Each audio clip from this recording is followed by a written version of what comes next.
Assalamualaikum warahmatullahi wabarakatuh. Waalaikumsalam warahmatullahi wabarakatuh. Ya, alhamdulillah, puji syukur senantiasa kita panjatkan kehadirat Allah Subhanahu wa taala yang telah memberikan kita begitu banyak nikmat yang terhampar di muka bumi ini. Nah, pemirsa di mana saja Anda berada dan juga ibu-ibu yang ada di studio, saya ingin menyapa dulu. Ibu-ibu, gimana kabarnya? Baik, Bu? Alhamdulillah. Luar biasa. Ini selalu ketika ditanya kabarnya baik, yang keluar adalah kalimat alhamdulillah. Nah, ini adalah salah satu kalimat syukur. Pemirsa, suatu saat saya pernah berjalan ke suatu tempat, di sana ada semacam swalayan kecil.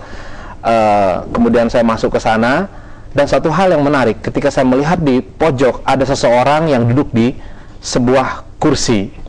Nah, setelah saya lihat dari jauh, ternyata kelihatannya ada keistimewaan pada orang tersebut. Dan ketika saya hampiri, memang betul terlihat dari bentuk fisiknya orang ini memiliki keistimewaan. Dan di sekeliling dia menjual souvenir-souvenir kecil. Kemudian saya tanya, berapa harga souvenir itu? Dia berucap sesuatu yang saya pun tidak mengerti apa yang diucapkannya. Semakin jelaslah bagi saya bahwa orang ini memiliki keistimewaan karena dia pun sulit untuk berbicara dengan jelas. Nah, di situ cuma dia melihat, ternyata sudah ada tulisan berapa harga souvenir tersebut. Subhanallah, saya tertegun melihat hal ini. Kenapa? Seseorang yang memiliki keterbatasan, dia tidak bisa berjalan, dia tidak bisa berbicara, dan koordinasi tubuhnya pun tidak seperti kita, tetapi dia tidak pernah menempatkan dirinya seperti orang yang berada tangan di bawah, tetapi dia berusaha untuk selalu berada tangan yang di atas. Ini pertanda bahwa saudara saya itu, walaupun dengan keterbatasannya, mereka ataupun dia bisa bersyukur kepada Allah. Dengan cara apa? Dengan cara bekerja, mencari nafkah sesuai dengan kemampuannya. Kemudian kita berpikir, kita yang diberikan kemudahan, bisa berjalan dengan baik, bisa berbicara dengan baik, tapi kenapa terkadang kita lebih banyak mengeluh dibandingkan orang-orang yang memiliki keterbatasan?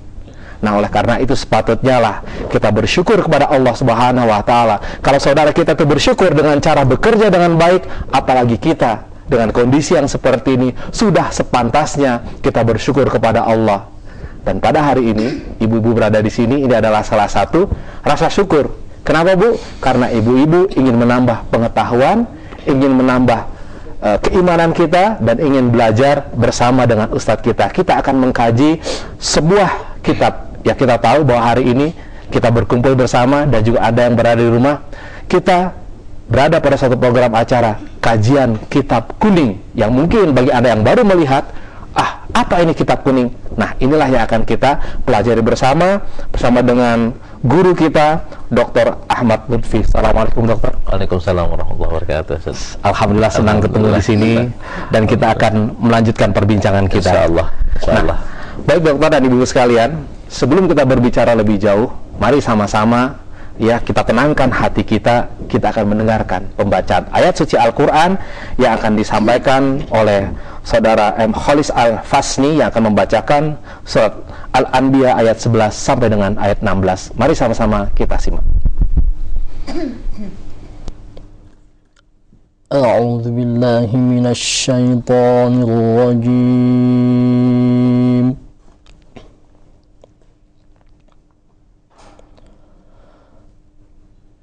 Bismillahirrahmanirrahim.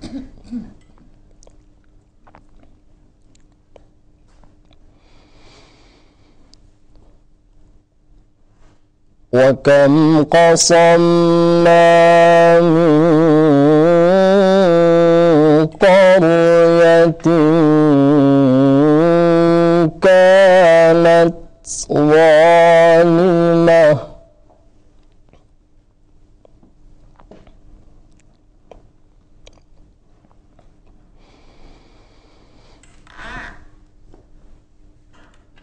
wa kam qasamna min qaryatin kanat zalimatan wa ansha'na ba'daha بعدها قوما آخرين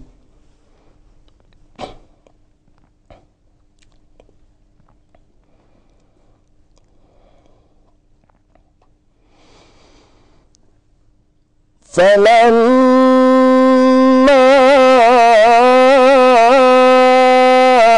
أحسوا بأسنا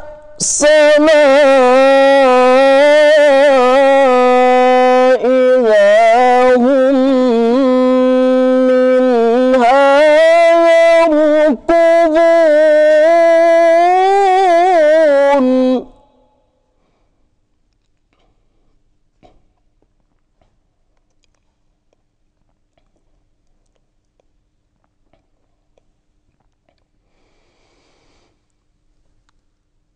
لا تركضوا وارجعوا إلى ما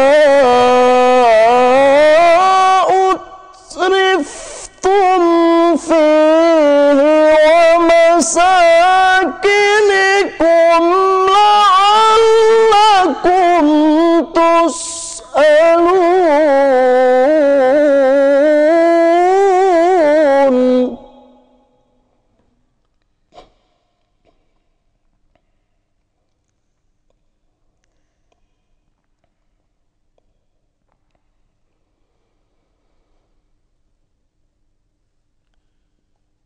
قالوا يا ويلنا إنا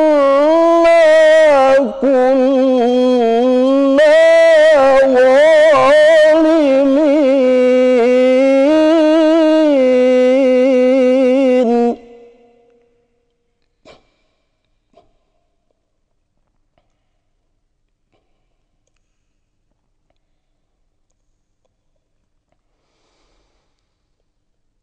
فما زالت تلك دعواهم حتى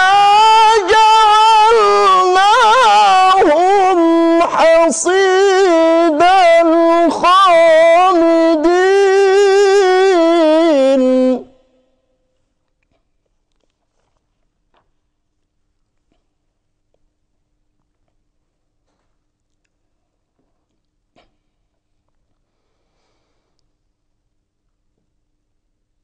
وما خلقنا السماء والأرض وما بينهما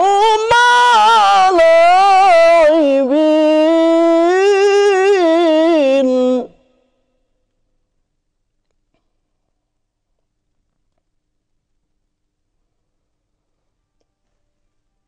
وما خلقنا السماء والأرض وما بينهما لاعبين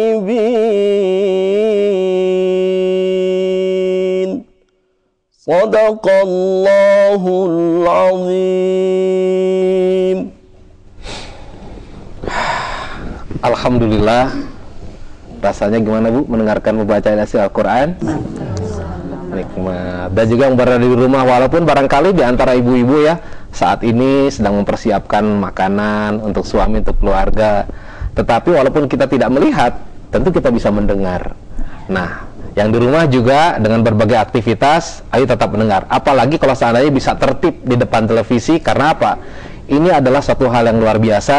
Kami hadir di tengah-tengah Anda untuk sama-sama kita mengajak belajar dengan guru kita, Dr. Ahmad Lutfi. Kita akan mengkaji kitab kuning, dan khusus sekarang yang kita dahulukan adalah kajian Sahih Bukhari. Nah, kenapa kita mengambil Sahih Bukhari? Ya Kiai ya, kemarin juga sempat kita bicarakan, ada beberapa keistimewaan. Yang pertama, bahwa Imam Bukhari ini terlahir dalam keadaan yang tidak bisa melihat, Ibu. Tetapi berkat doa dari orang tuanya, dari ibunya, dari ibunda, maka Imam Bukhari kemudian bisa melihat. Subhanallah. Kemudian hafiz Al-Quran di bawah umur 10 tahun, dan pada usia 18 tahun beliau sudah menjadi kritikus hadis. Ya, subhanallah. Dan beliau menulis juga sangat luar biasa, 16 tahun beliau menulis lamanya.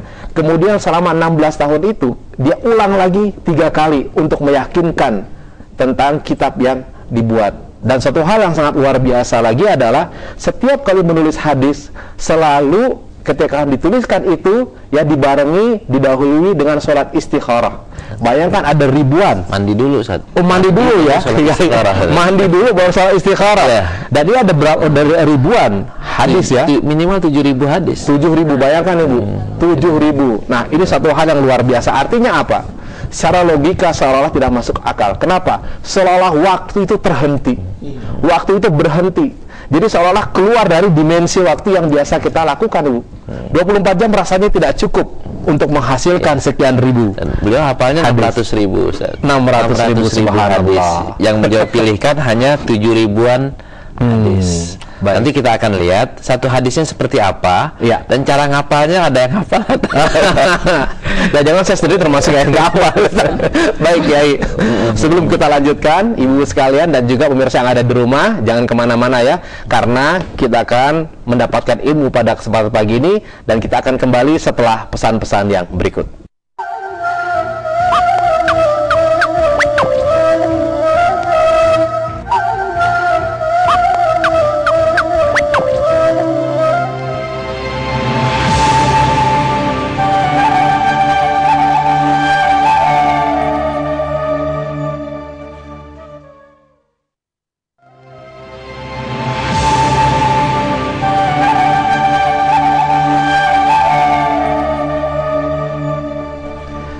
Ya, terima kasih pemirsa Anda masih bersama kami dan juga ibu sekalian, dan kita akan memulai nih Bu.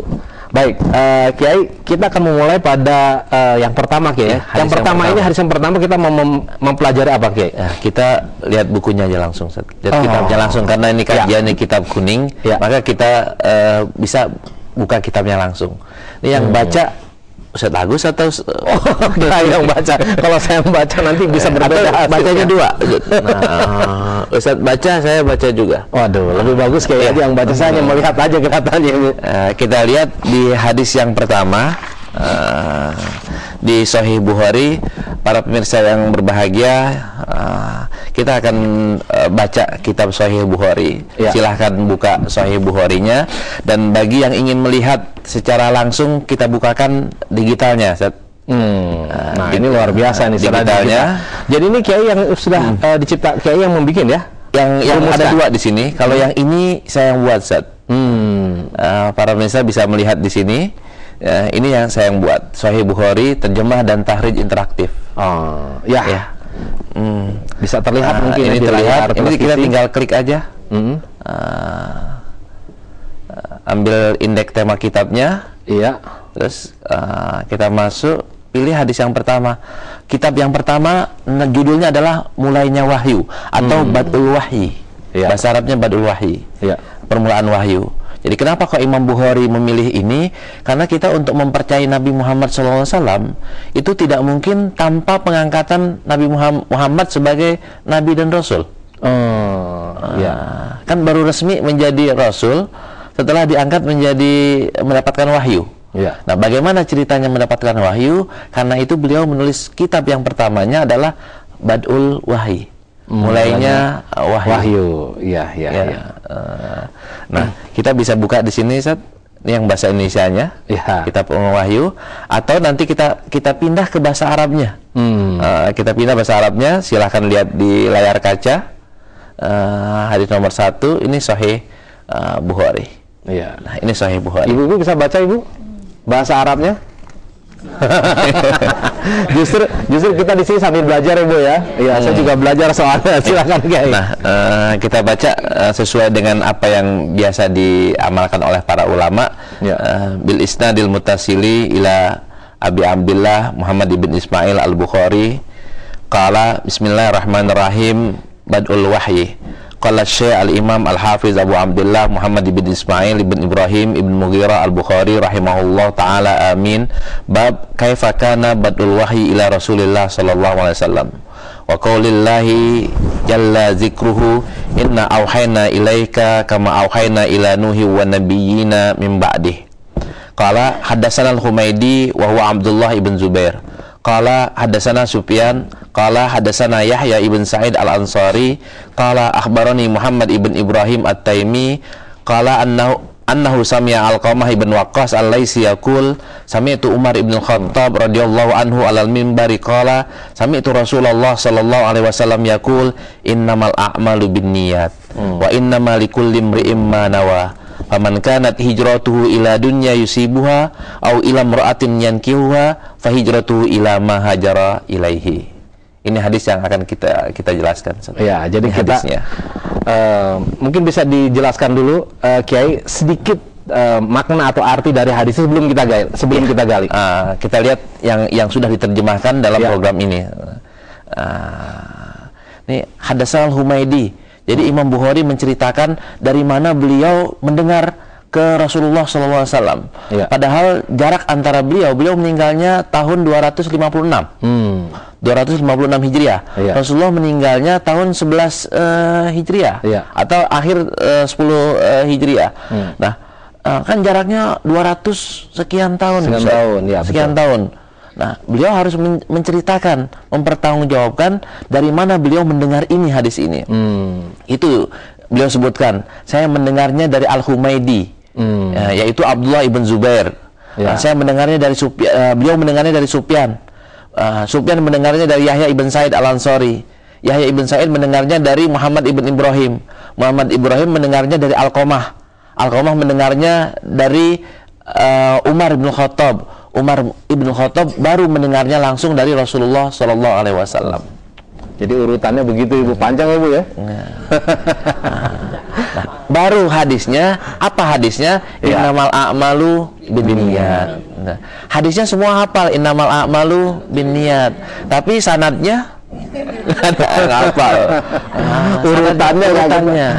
Jadi siapa gurunya Imam Bukhari?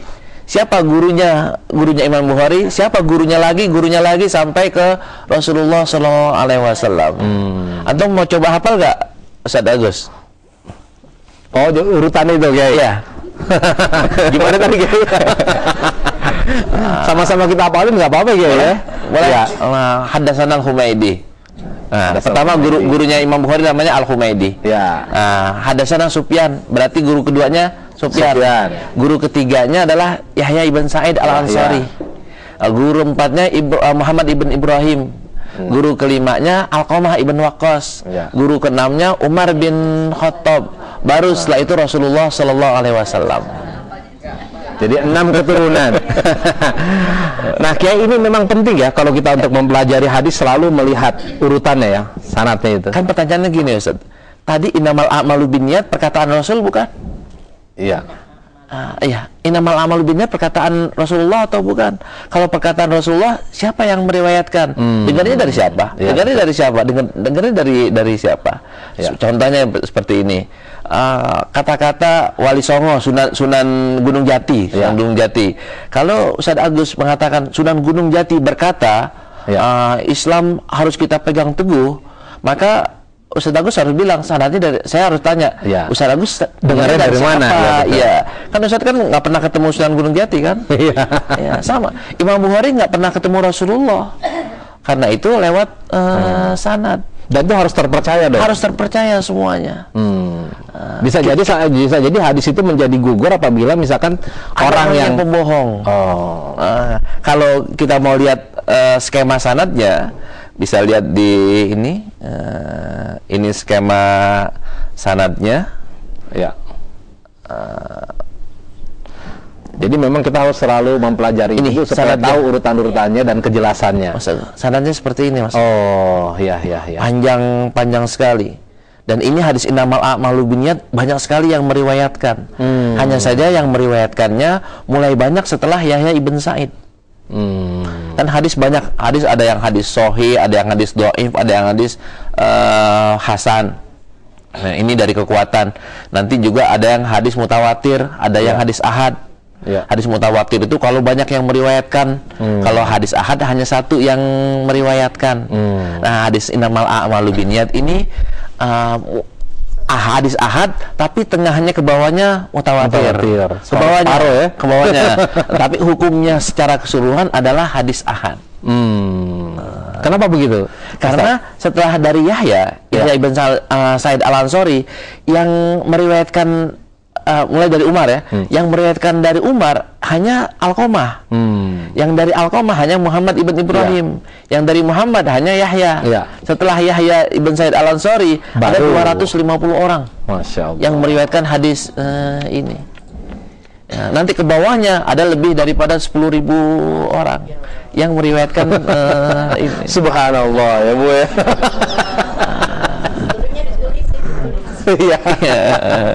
Nah, baik Yai. Jadi sekarang kita baru melihat dari sanadnya dan sekarang setelah itu kita masuk tentang isinya, bab niat. Ya, baru isinya. Ya, Kiai, nih Kiai ini mungkin ada sedikit cerita nih Kiai ya. Ibu-ibu sekalian, saya dulu pernah kan saya janji tadi mau cerita Ibu ya. Jadi suatu saat saya pernah ketemu sama ibu-ibu, seorang ibu. Ibu, ya kan, disampaikan oleh salah seorang, dia ngadu pada seorang ustadz. Ustadz, apa betul kalau seandainya keluarga kita ini sakinah, nanti di akhirat akan dikumpulkan lagi di surga? Terus ustadznya bilang, iya ibu. Lantas ibunya menangis. Loh, sedih. Loh, kenapa Bu kok sedih? Harusnya kan bahagia, bangga ya. Gitu. Kok ibu, kenapa ibu kok kelihatan murung? Terus ibunya baru bilang ke ustadz, begini Ustadz, sebenarnya saya itu sudah sekian lama menahan perasaan dengan suami saya.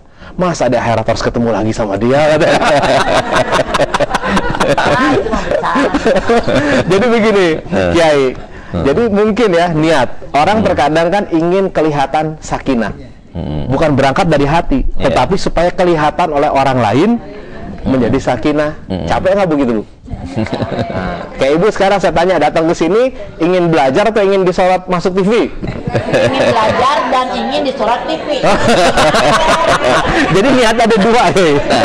Dua-duanya. Kita akan lihat hadisnya. Kita akan lihat hadisnya langsung. Kalau gitu kita masuk nih. Ada dua masalah yang diungkapkan oleh Rasulullah dalam hadis ini. Innamal a'malu binniyat sebagai konsep, Ustaz. Innamal a'malu binniyat. Sesungguhnya setiap amalan itu tergantung daripada niatnya. Wa innama likulli imri'in ma nawa. Akibatnya nanti adalah dia akan mendapatkan ganjaran sesuai dengan niatnya. Itu konsep yang ada dalam hadis ini. Nah, kata-kata yang selanjutnya adalah contoh. Faman kanat hijratuhu ilallahi wa rasulihi, barang siapa yang hijrahnya karena Allah dan Rasulnya, fa hijratuhu ilallahi wa rasulih, maka pahalanya pun akan didapat dari Allah dan Rasulnya.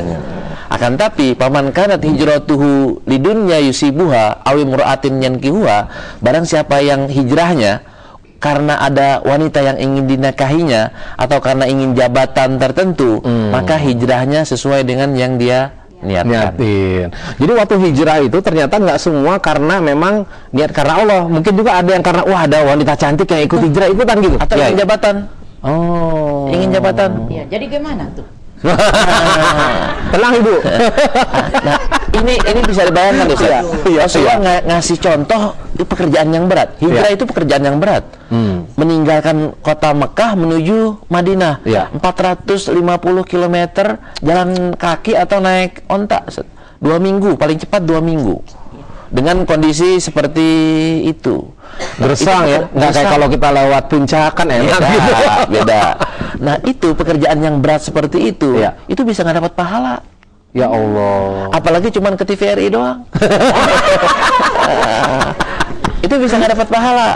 Jadi kalau kesini ini nggak dapat pahala Pak. Kalau niatnya salah. Niatnya mengaji ke satu. Nah, niatnya sama. Pengen di center di TV. Ya, tenang dulu. Nah, silakan dulu ya. Kalau saya niatnya juga di sini untuk cari popularitas, untuk cari uang, maka saya yang dapat adalah uang dan popularitas. Tapi kalau saya niatnya Allah, nanti yang lainnya akan ikut. Jangan diniatin, tapi ntar akan ikut sendiri. Nah, ini kan bahaya ya kalau misalnya orang salah niat nanti nggak dapat apa-apa. Tapi kalau misalnya niatnya karena Allah, yang lainnya akan ikut, akan ke bawah. Nomor 1 karena Allah. Iya. Nomor 2-nya ini. Termasuk juga tadi Kiai, kalau kita dengerin kan indah nih pembacaan ayat suci Al-Qur'an. Kalau yang bacanya niatnya hanya untuk didengerin orang, nah barangkali juga ini akan lain ya Kiai ya. Ada yang istimewa.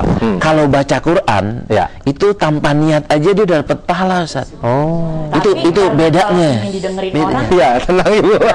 Iya. Ria kan itu timbul. Iya. Sabar Ibu ya. Gimana Kiai? Kalau baca Quran ada perbedaannya.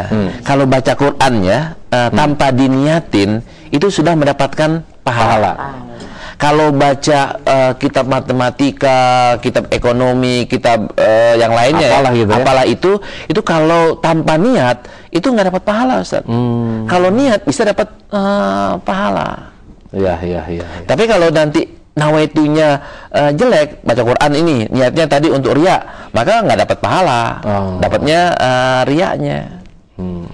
Tapi kalau tanpa niat baca Quran udah dapat pahala. Iya. Nah, sekarang pengaruh niat itu terhadap apa yang akan diperoleh atau terhadap kegiatan kita apa sih, Kiai?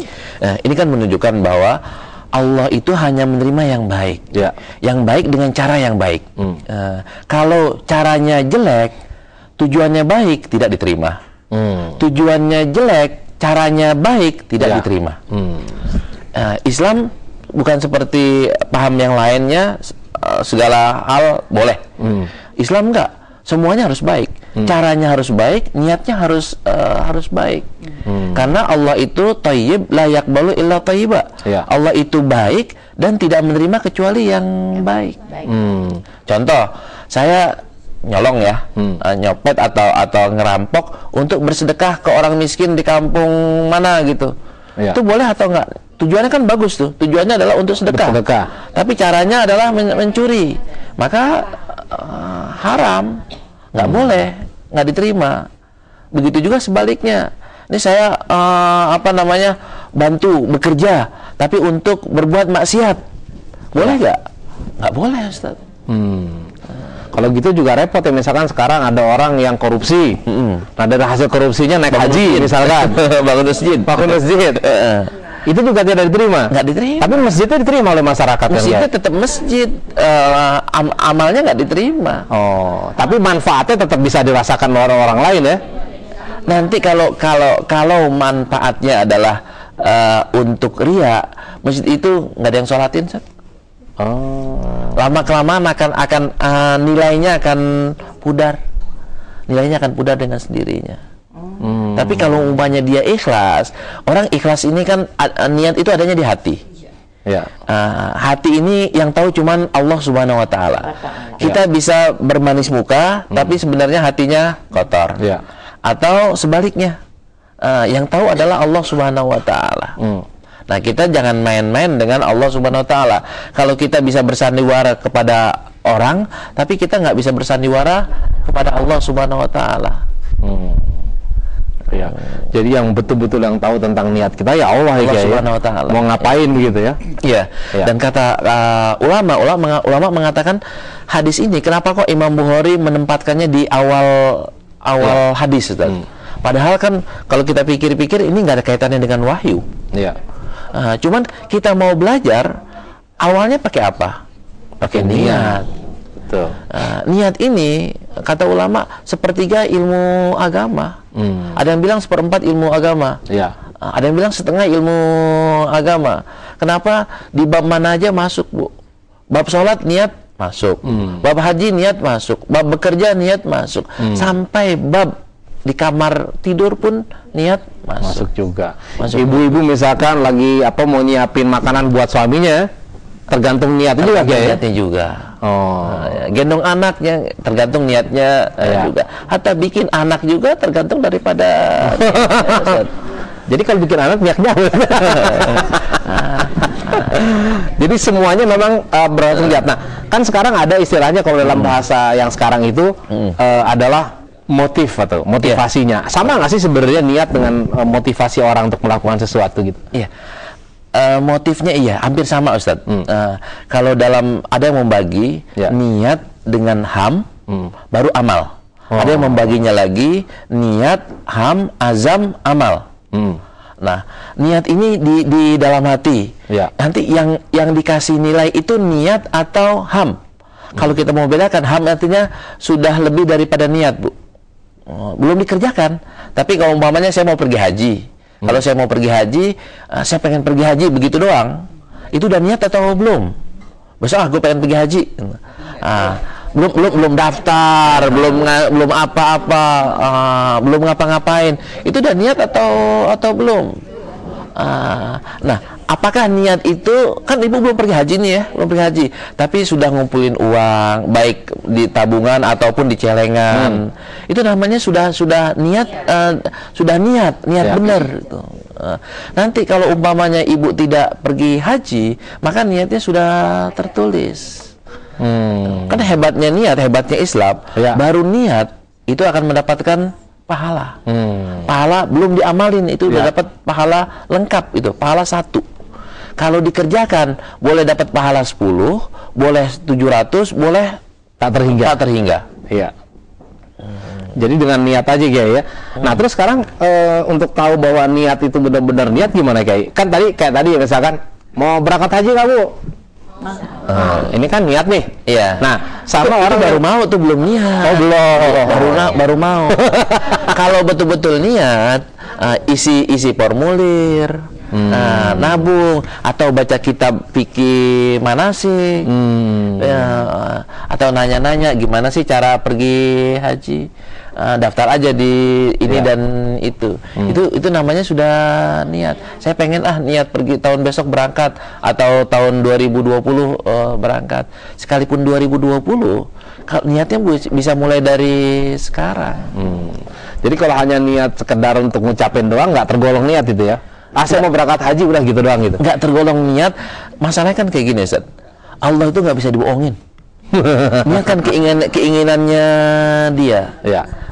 Kita nih sering ngebohongin, kita memperbanyak niat, tapi sebenarnya kita nggak niat, nggak sungguh-sungguh niat.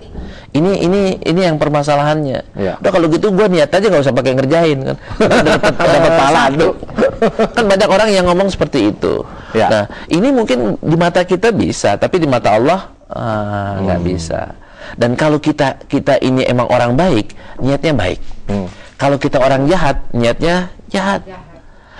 Kalau ibu ini umpamanya anak orang pengajian, niatnya apa?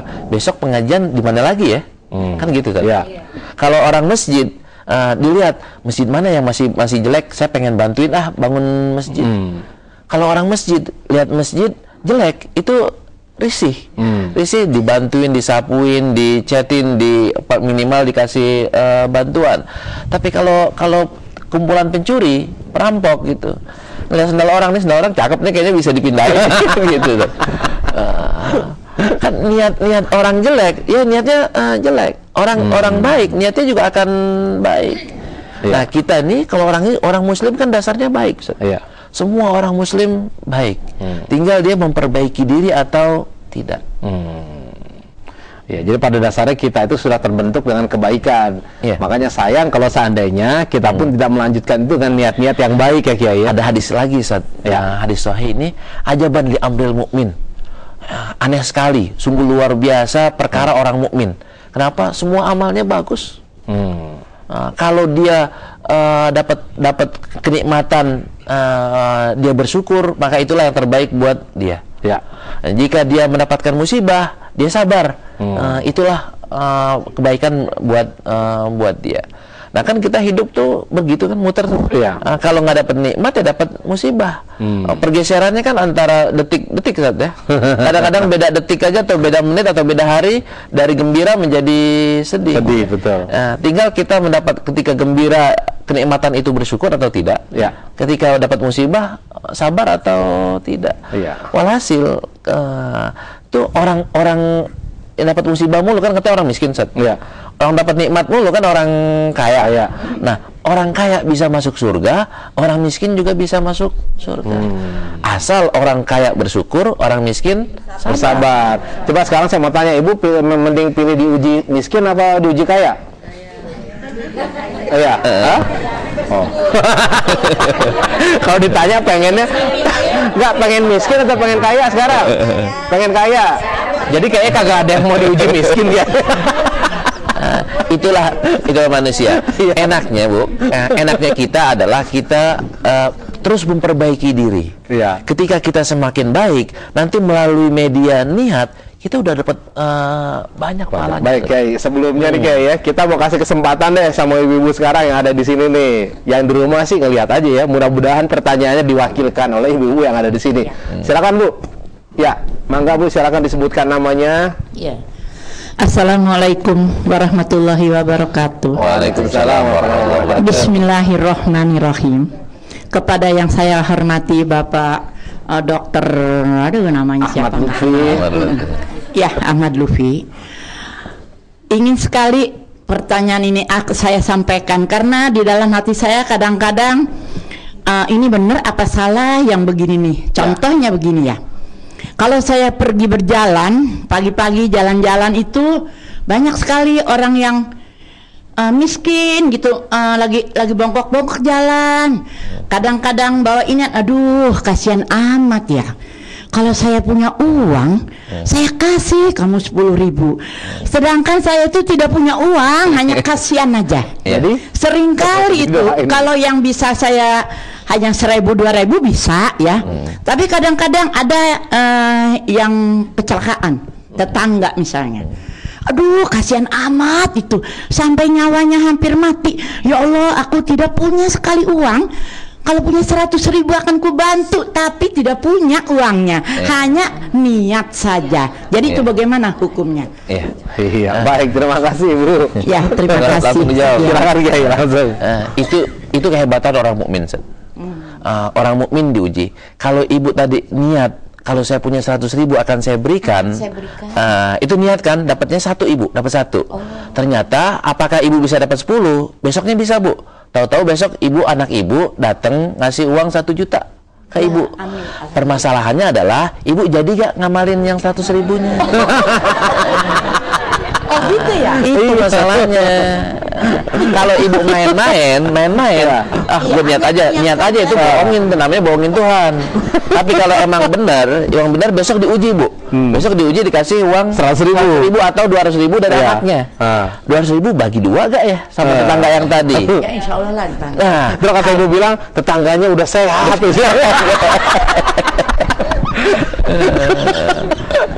itu ujian niat. Jadi tetap harus jalanin ya. Kalau walaupun tetangganya udah sehat, kalau dijalanin cari yang lain. Oh, cari yang lain Bu. Kan kata Allah juga asal niat saja sudah dapat pahala. Betul. Bu, justru ini sekarang kan Kiai kita yang lebih tahu Bu. Kalau ibu nggak tahu tadi dari mana referensinya? Iya. Nah makanya sekarang kita tanya sama Kiai kita, sama guru kita nih.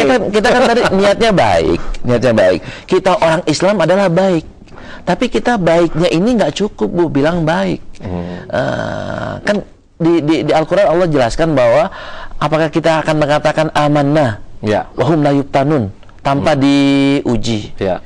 Ibu ngaku orang Muslim, emang cukup mengatakan saya Muslim, saya mukmin? Cukup? Enggak, diuji dulu. Diujinya dengan apa? Sholat atau enggak?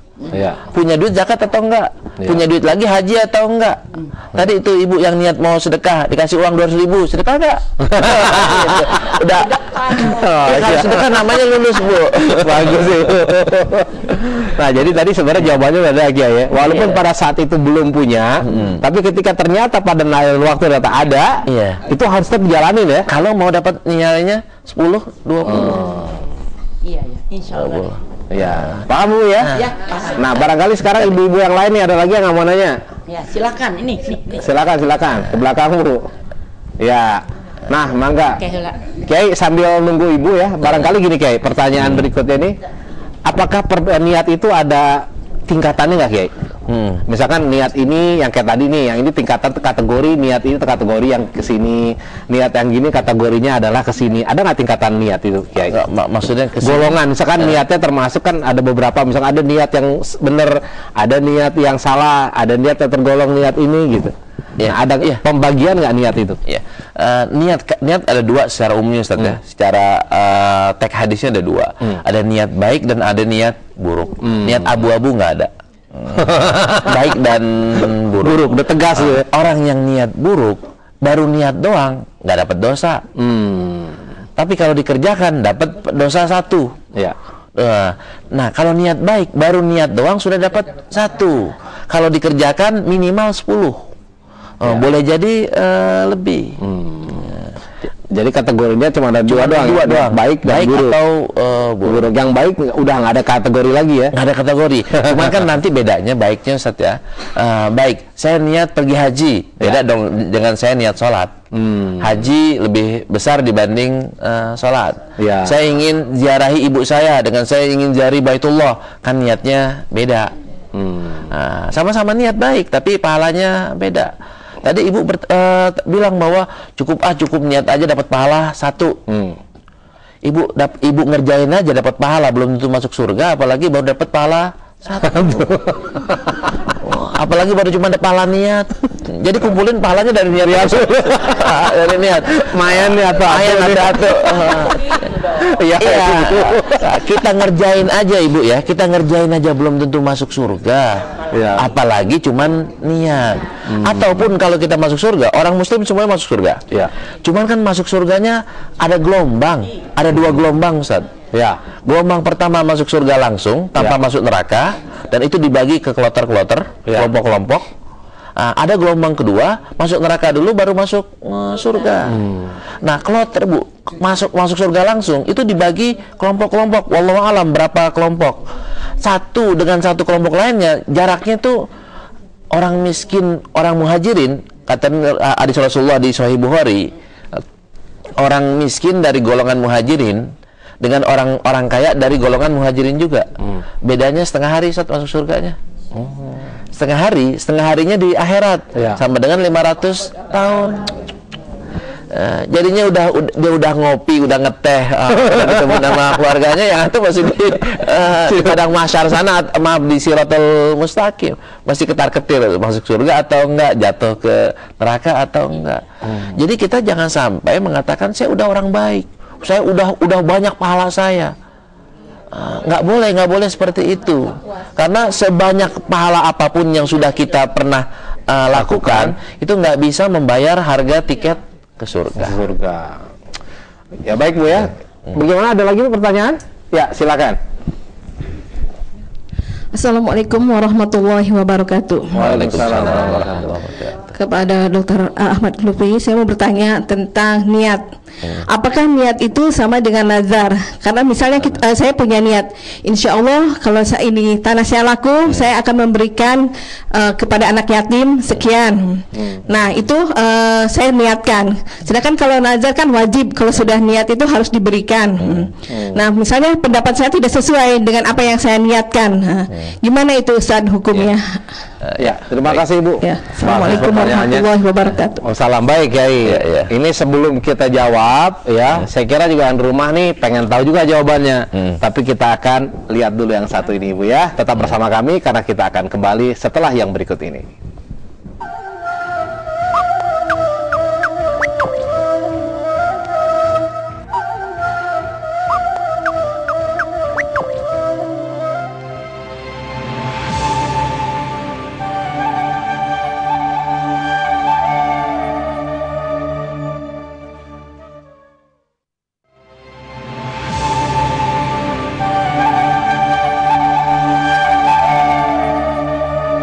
Ya, alhamdulillah, terima kasih pemirsa, Anda masih bersama kami dan kita kembali lagi untuk mengkaji kajian Kitab Kuning.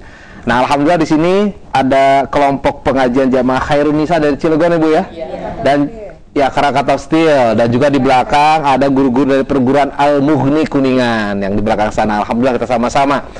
Nah, baik Kiai, seperti tadi ya ada pertanyaan dari Ibu Eli Bu ya. Ya, silakan. Langsung dijawab Kiai. Ada beda antara niat dengan nazar.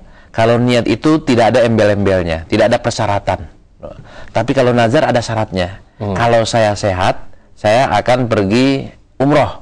Ya. Itu nazar tuh. Kalau saya sehat, itu kan bersyarat. Kalau niat, udah aja berangkat aja umroh. Saya niatin umroh, nggak pakai persyaratan kalau saya niat. Kalau saya sehat, ya. Lagi sakitnya saya sehat. Kalau orang sakit bisa nggak umroh? Bisa. Ya. Orang sembuh bisa umroh, orang sakit bisa umroh.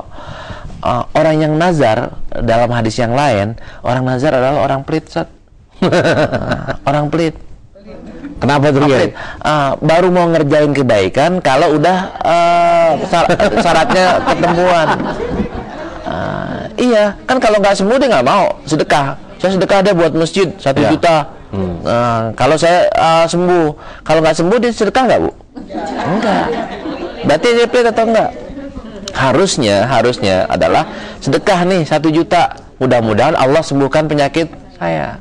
Kayak tanah misalkan saya mau ngeluarin ngasih anak yatim. Kalau tanah saya laku, harus tanah diparuh dulu ya, separuh dulu buat anak yatim. Mudah-mudahan akhirnya laku gitu. Saya Ustaz Yusufnya ntar akan ikut. Panjer dulu Ustaz. Panjernya apa? Sedekah dulu. Sedekah dulu, nanti dengan sedekah Allah akan ngasih kita kemudahan untuk tanah kita laku. Tapi boleh niat begitu, Ustaz? Niatnya sama Allah, Ustaz. Jangan sama manusia. Jangan sama manusia. Kita, ya Allah, saya bersedekah ini lillahi ta'ala. Saya minta kepadamu ya Allah agar tanah saya dilakukan. Ada yang beli dengan harga yang bagus. Saya sedekah buat anak yatim. Tapi jangan marah-marah anak yatim kalau nggak laku. Nah itu dia maksudnya, Kiai. Adalah saya sedekah nih lillahi ta'ala. Habis saya sedekah, kan kita dekatnya sama Allah. Kita minta dah, ya Allah, mudah-mudahan jadikanlah tanah saya laku. Karena niatnya mungkin sedekahnya itu supaya tanahnya laku. Nah ini kan beda, Kiai. Dengan dengan niat memberi karena Allah, dengan niat memberi supaya tanahnya laku. Jadi niatnya lapasnya, Ustaz. Kan kita kan nggak bisa menyembunyikan sesuatu dari Allah Subhanahu Wa Taala. Apapun yang kita ini kan Allah tahu. Nah, boleh nggak kita minta nih mau nikah ya, pakai sholat? Boleh nggak, Ustaz? Boleh. Boleh. Ya, sholat istikharah. Kan itu sholat istikharah ada permintaan nggak? Permintaan. Itu kan minta juga, Ustaz. Yang penting kan mintanya sama Allah, jangan minta sama manusia. Iya, jelas Ibu ya. Ya, baik, kita berikan kesempatan ke Ibu di sini banyak bertanya nih. Tapi tenang Bu, ciri-ciri orang yang kritis itu adalah yang banyak bertanya. Ya kan, termasuk juga kalau Ibu lagi kritis dompetnya pasti banyak nanya sama suaminya. Ada duit kagak gitu maksudnya. Ya silakan, ada lagi yang mau bertanya? Ya, bangga Ibu, tolong sebutkan nama ya. Assalamualaikum warahmatullahi wabarakatuh. Waalaikumsalam warahmatullahi wabarakatuh. Nama saya Hendra Amitas dari pengajian Khairun Nisa Cilegon, Krakatau Steel.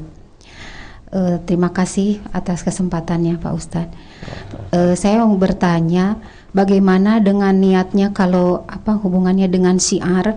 Misalnya kita kalau nggak salah dengar, seharusnya kita misalnya kalau kita sholat id, kita harus beramai-ramai walaupun dalam keadaan haid gitu. Betul apa begitu Pak Ustadz? Bagaimana dengan hubungannya dengan niat gitu? Apakah niatnya itu termasuk juga gitu? Dan motivasi juga, kadang-kadang kita kalau subhanallah Pak Ustadz, kalau lihat ada seorang yang berhasil dalam kehidupannya, anaknya cerdas-cerdas, orang tuanya sukses gitu, mereka itu menjalankan Islamnya dengan sepenuhnya gitu. Terima kasih Pak Ustadz. Assalamualaikum warahmatullahi wabarakatuh. Waalaikumsalam warahmatullahi wabarakatuh. Silakan Kiai. Iya, memang kan ketika kita melihat sesuatu itu kan pasti ada feedbacknya ya, ada respon dari kita.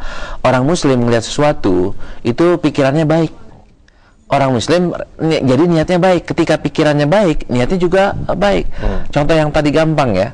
Kalau kita nih lihat orang miskin di jalanan, sebagai seorang Muslim yang baik kan kepengennya membantu, pengen bantu.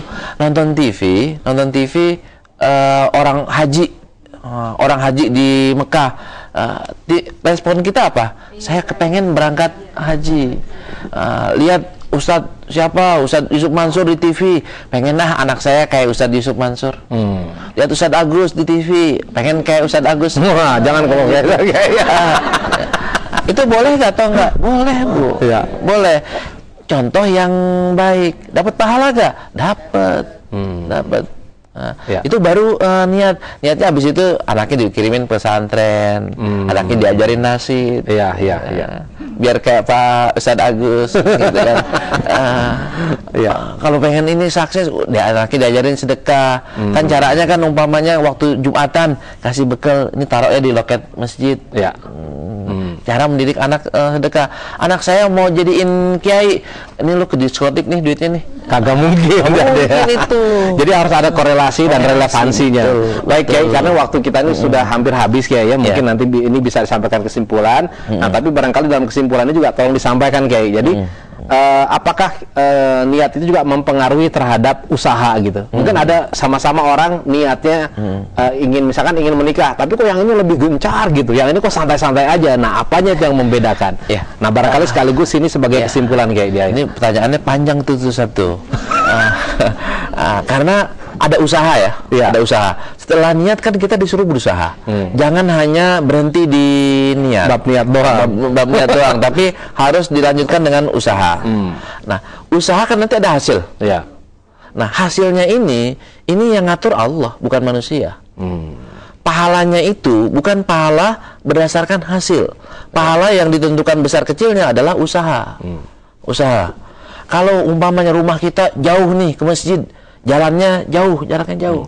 Ada orang tetangga masjid, sholatnya nggak pernah ketinggalan. Maksudnya Allahu Akbar dia udah ada di masjid. Kita nih kadang-kadang ngejar-ngejar rakaat kedua baru dapat. Itu pahalanya gedean mana? Boleh jadi gedean yang ketinggalan, Bu. Karena rumahnya jauh, usahanya keras. Orang yang sudah pensiunan ke masjid beda dengan orang yang lagi kerja. Karena usahanya kan beda ya. Udah pensiun kan udah nggak ada kegiatan aktifnya lagi. Jadi beda dengan anak muda yang harus berjuang untuk bisa ke masjid. Iya, menyempatkan diri ke masjid. Itu usaha. Nanti hasilnya itu Allah yang menentukan, Bu. Nah, pahala bukan berdasarkan hasil. Saya belajar nih sungguh-sungguh selama 1 minggu, sholatnya juga rajin, sholat hajatnya rajin, belajarnya juga rajin. Tahu-tahu nggak lulus. Ustadz Agus nggak pakai belajar, nyontek lulus, tapi lulus kan? Usahanya bagus berarti. Yang dapat pahala siapa, Ustadz? Ustadz lah yang dapat. Sekalipun saya nggak lulus, Ustadz lulus, dapat ijazah, dapat kerja, saya nggak dapat kerja. Tapi untuk pahala gedean saya, Bu. Makanya kadang-kadang orang memikir mendingan dapat yang nyatanya daripada dapat pahala, katanya begitu Kiai. Itu yang salahnya di situ. Jadi banyak orang yang mengambil jalan pintas kayak begitu ya. Masya Allah. Dengan kita mengaji Sahih Bukhari ini harusnya berubah. Jadi niat betul-betul diniatin. Kalau ternyata dari niat itu tidak sesuai dengan hasilnya, tetap bahwa niatnya dapat pahala. Nggak ada kaitannya, dapat pahala. Nggak ada kaitannya niat sama hasil, nggak ada kaitan ya. Hasil dari Allah. Terus juga kalau niat ya ternyata misalkan usahanya nggak gencar, barangkali niatnya nggak bener nih. Niatnya kagak niat gitu sebenarnya. Niat dia. Yang tadi Ustadz bilang sebenarnya itu nggak niat, cuman sekedar ngomong doang gitu kan. Atau baru niat tapi usaha. Tadi kan niat sama usaha kan beda itu. Nah, nanti di balik usaha ada pahala kan? Ada pahala. Pahala ke masjid dengan langkah 10 beda dengan pahala dengan langkah 1000. Jarak ke rumahnya 1000 langkah. Kan beda itu. Jadi kalau begitu misalkan bener Kiai, kenapa misalkan jamaah-jamaah haji kita ini rata-rata jauh? Ya kan berarti pemerintah kita yang akan memberikan pahala yang banyak sama jamaah haji. Kalau sholatnya 5 waktu di Masjid Haram itu benar, Ustaz. Sayangnya mereka sholatnya sekali doang. Masjid Haram. Itu sayangnya. Alasannya apa? Jauh. Tapi pemerintah bisa alasan gitu. Saya ingin memberikan kesempatan para jamaah untuk pahalanya lebih banyak. Dijauhinnya sekali. Ya, baik, kayaknya waktu kita sudah hampir habis ya. Kalau gitu Kiai silahkan untuk menutup dengan doa gitu kan. Semoga hari ini kita mendapat keberkahan, dan juga ada yang berada di rumah juga mendapatkan ilmu, dan sama itu juga mendapatkan keberkahan dari Allah Subhanahu wa taala. Ya, kita awali dengan baca suratul Fatihah dengan niat, mudah-mudahan kita semuanya diluruskan niatnya dalam mengamalkan ajaran-ajaran yang diperintahkan oleh Allah dan Rasul-Nya. Dan semoga dengan keikhlasan itu kita lebih giat lagi dalam berusahanya, dalam bekerjanya, sehingga hasilnya pun baik dan kita bisa sama-sama masuk ke surga kelak. Amin ya rabbal. Dengan niat tadi, Al-Fatihah. A'udzubillahi minasyaitonirrajim. Bismillahirrahmanirrahim. Alhamdulillahirabbil alamin. Arrahmanirrahim. Maliki yaumiddin. Iyyaka na'budu wa iyyaka nasta'in. Shiratal mustaqim. Shiratal ladzina an'amta 'alaihim ghairil maghdubi 'alaihim waladdallin. Amin. Wa'fu 'anna ya karim wa'fu 'anna ya rahim. Hamdan yuafi ni'amahu wa yukafi mazidah.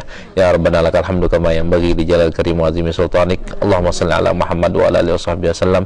Allahumma inna ala dzikrika wa syukrika wa husni ibadatik. Allahumma inna ala dzikrika wa syukrika wa husni ibadatik. Allahumma inna ala dzikrika wa syukrika wa husni ibadatik. Ya Allah, jadikanlah kami hamba-hambamu yang taat, hamba-hambamu yang ikhlas, yang dapat melaksanakan semua yang Kau perintahkan dan semua yang Kau Rasulmu perintahkan dengan niat yang ikhlas semata-mata karena Engkau ya Allah. Ya Allah, jika ada niat kami yang belum ikhlas, belum lurus, tolong tunjukkanlah kepada yang Engkau ridhoi. Luruskanlah niat kami agar kami mendapat ridhamu ya Allah, agar kami mendapat surgamu ya Allah. Rabbana la tuzigh qulubana ba'da idh hadaitana wa hab lana min ladunka rahmah innaka antal wahhab. Rabbana atina fid dunya hasanah wa fil akhirati hasanah wa qina adzabannar. Wa sallallahu ala sayyidina Muhammad wa ala alihi washabbihi wasallam walhamdulillahi rabbil alamin. Ya, alhamdulillah ibu semua, mudah-mudahan ini semakin menggerakkan kita untuk senantiasa juga mengikuti acara kesayangan kita ini, Bedah Kitab Kuning, dan juga pemirsa yang ada di rumah juga demikian. Terima kasih atas perhatian Anda. Insya Allah kita akan berjumpa kembali minggu depan. Mohon maaf bila ada hal-hal yang kurang berkenan. Wabillahi taufiq wal hidayah. Assalamualaikum warahmatullahi wabarakatuh. Waalaikumsalam warahmatullahi wabarakatuh.